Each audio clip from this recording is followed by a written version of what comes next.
నల్లమూర్తి తిరుపతిస్వామి నా పేరు. నేను కంది పంట 200 ఎకరం వేసినాను.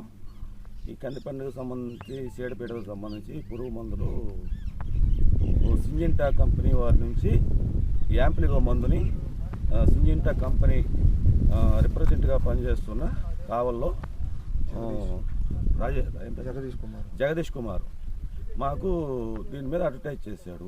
ఈ మందు వాడండి, మీకు 2 సార్లు వాడితే పంట దిగుబడి మంచిగా వస్తుంది, పురుగు చీడపీడలు ఉండవు అని చెప్పి మాకు ఎంకరేజ్ చేశాడు. అతను మాటలు నమ్మి మేము కలిగిరి డీలరు అంకిరెడ్డి దగ్గర ఈ మందులు తీసుకున్నాము. తీసుకొని వాడిన తర్వాత ఒక్క పురుగు కూడా చనిపోలేదు. మాకు ఈ మందు వాడినందువల్ల పూత దెబ్బతినిపోయింది. ఒక్క పురుగు కూడా ఇది కాలేదు.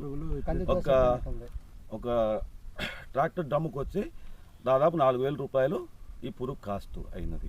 ఆ విధంగా మాకు ఈ కంపెనీ వల్ల తీవ్రంగా నష్టం జరిగింది. ఈ కంపెనీ వాళ్ళకి తెలియపరిచాం ఈ మందు పనిచేయలేదు, పురుగులు చచ్చిపోలేదు. కంపెనీ వాళ్ళు కూడా వచ్చి చూసి ఒప్పుకున్నారు, పురుగు మందు పనిచేయలేదు, పురుగులు చచ్చిపోలేదు, మీకు మేము కంపెనీ వాళ్ళతో చర్చించి మీకు న్యాయం చేస్తామని చెప్పినారు. మేము దానికి కూడా సరేలే మాకు కొంత న్యాయం చేస్తారని మేము అంగీకరించాము. తర్వాత వాళ్ళు పైకి వెళ్ళిపోయిన తర్వాత ఫోన్ స్విచ్ ఆఫ్ చేశారు.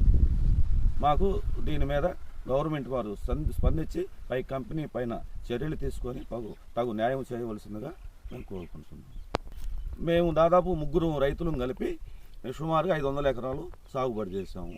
మాధవరం మాల్యాద్రి 200 ఎకరాలు, గోపదేశు మహేష్ ఒక 100 ఎకరాలు, నేను ఒక 200 ఎకరాలు సాగుబడి చేసాము. ఈ మందు వాడాము. ఈ మందు మాకు 1% కూడా మేలు చేయలేదు, ఒక్క పురుగు కూడా చచ్చిపోలేదు.